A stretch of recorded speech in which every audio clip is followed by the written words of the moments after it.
Karnataka province.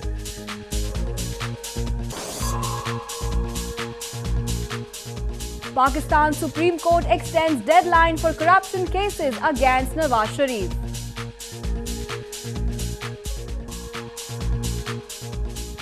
And death toll rises to at least 7 in Kabul terror attacks.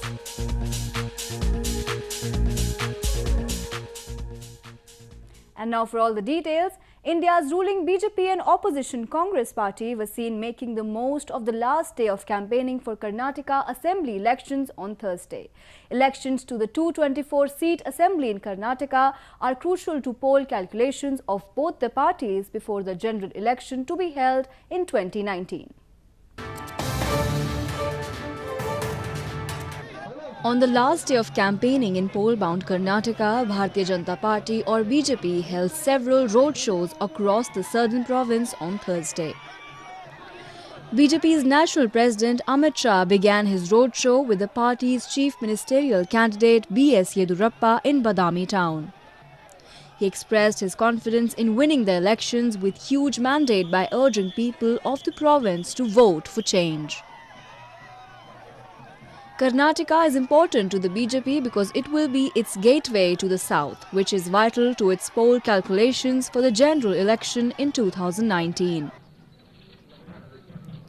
Meanwhile, Congress President Rahul Gandhi held a press conference with Chief Ministerial candidate Siddaramaiah in Bengaluru city. Chief Minister Siddaramaiah will be fighting against BJP's B.S. Yedurappa and Janata Dal's Kumaraswamy for the CM's post in the upcoming polls. What the Congress wants to do for Karnataka is very, very clear. We made certain commitments and we've delivered on those commitments, and now we have prepared a manifesto that is truly the voice of the people of Karnataka. Rahul Gandhi has been spearheading the campaigning for Congress in Karnataka, one of the 3 provinces where it is still in power. Elections to the 224-seat Assembly in Karnataka will be held on the 12th of May, where more than 40 million people are eligible to vote. Pakistan's Apex Court on Wednesday extended the deadline for an accountability court to conclude trial in corruption references against ousted Premier Nawaz Sharif and his family until June 9. The accountability court that has been hearing 3 references against the Sharif family for owning assets beyond known sources of income. Pakistan's Supreme Court on Wednesday extended the deadline for an accountability court to conclude trial in 3 corruption references against former Prime Minister Nawaz Sharif and his family until June 9. The cases were launched in September last year following disqualification of Sharif by the Supreme Court on July 28th. The Supreme Court had also set a 6-month deadline to complete the cases, but later extended it by 2 months in March. The Accountability Court of Islamabad recently sought another extension to conclude the trial, as the deadline given to it by the Apex Court was to expire on May 12th. The Accountability Court has been hearing a total of 3 corruption references against Sharif and his family for owning assets beyond known sources of income. The court said that the remaining proceedings in the references would be now planned in accordance with the time frame. Several activists and workers held a protest in the illegally occupied region of Gilgit-Baltistan recently, demanding permanent job status from the authorities. Unemployment rate in the region is on a steep rise, and it is indeed appalling that people who have served for several years in the government are still not given permanent jobs. Protest by teachers, doctors and several government employees erupted across illegally occupied Gilgit-Baltistan recently, demanding a permanent job status for all the contractual workers. Disgruntled over injustice done to them for several years, the workers demanded their salaries and pensions, which have been put on hold by the government for a very long time. हम हुकूमत वक्त को बावर कराना चाहते हैं कि हमारे जायज़ मुतालबात को हल किया जाए और हमारी सर्विसेज का तहफ़्फ़ुज़ दिया जाए। बसूरत गिलगित-बल्तिस्तान ऑल कॉन्ट्रैक्ट एसोसिएशन पूरे गिलगित-बल्तिस्तान में और एहतजाज कॉल देगी और अपने मुस्तक़िल के हुकूक़ के लिए आखिरी हद तक जिद्दोजहद करेगी और बिलाखिर भूख हड़ताल की भी कॉल देगी। बदकिस्मती से गिलगित बल्तिस्तान में मखसूस तबके को नवाजा जा रहा है। हम हुकूमत के वक्त से अपील करते हैं कि हमें भी मुस्तकिल करने के लिए कानून साजी की जाए। अगर हुकूमत हमारे मसले को हल करने में तवज्जो न दे तो हमें मजबूरन सड़कों पर आना पड़ेगा। Although the government rolled out Gilgit-Baltistan Contract Employees Regularization of Services Act 2014 earlier to contain resentment among the employees serving in public sector, but on ground the act brought no reprieve to thousands of contractual employees. Gilgit-Baltistan, a part of the erstwhile Jammu and Kashmir province of India, was annexed by Pakistan more than 6 decades ago. It has been under a corrupt administration since then, and locals are struggling for even their basic rights. Death toll rose to at least 7 on Thursday in coordinated blast in Afghanistan's Kabul city. The incident occurred after gunmen set off at least 3 explosions in the city's commercial area on Wednesday. The death toll in Wednesday's coordinated attacks on police headquarters in Afghan capital Kabul rose to at least 7 on Thursday. The attacks in Kabul's commercial area on Wednesday took place after gunmen set off at least 3 explosions and then battled security forces from buildings they occupied in the latest inner spate of violence to rock the city. The first attack happened in Daste-Parji area of the city, following which 2 explosions occurred in Sarhenau area in downtown Kabul. امروز افغانستان یک بار دیگه مورد تهاجم کشورهای بیگانه و حامیایشان و بالاخره گروپ‌های نیابتیشان در داخل افغانستان قرار گرفتن و ما شما به حیث یک ملت به حیث یک کشور مجبور هستیم از تمامیت ارضی خود، از خاک خود، از وطن خود، از مردم خود دفاع کنیم. Islamic State claimed responsibility of one of the 3 blasts, but many officials doubt the group, which has its stronghold in a remote eastern border region of Nangarhar province, has the capacity to mount such complex attacks. Wednesday's attack comes just over a week after twin blasts in Kabul killed 26 people, including 9 journalists, on April 30. Afghan youth sitting on sofas in front of TV screens usually race cars, play soccer or battle monsters for hours to seek solace from reality. At a time when Afghanistan is witnessing rise in violence, a group of girls and women are busy at work building computer games to bring change amongst the youth and continue the fight against drugs.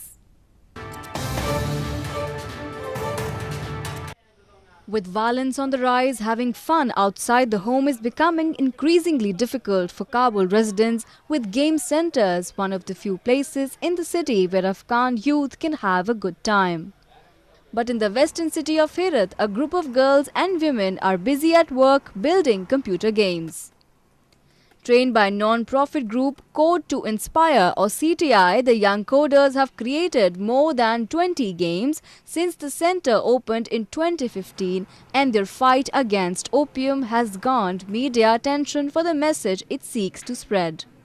ما فقط خواستیم یکی از مشکلات افغانستان رو به تصویر بکشیم و خواستیم پیام خود ما رو بگیم که ما هم راضی نیستیم که به کشور ما مواد مخدر ذکر کشته و خواستیم که دیدی که خود نسبت به کشور ما داریم کشت زعفران هسته همین به تصویر بکشیم.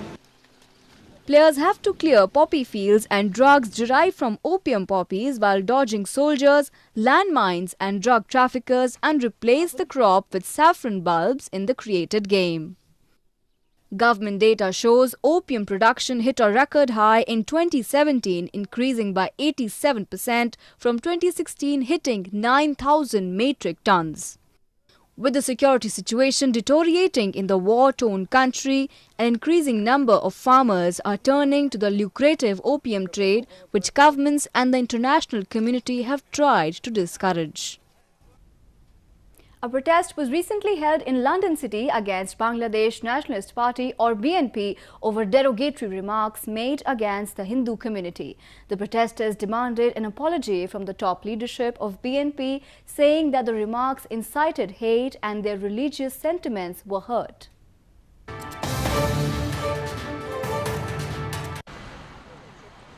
A protest was recently held by the secular Bangladesh movement in London City against derogatory remarks made against the Hindu community by the UK wing of Bangladesh Nationalist Party or BNP. The protesters said the incident happened during a public meeting on April 21 in front of the Westminster Central Hall, where the Bangladeshi Prime Minister Sheikh Hasina was also present.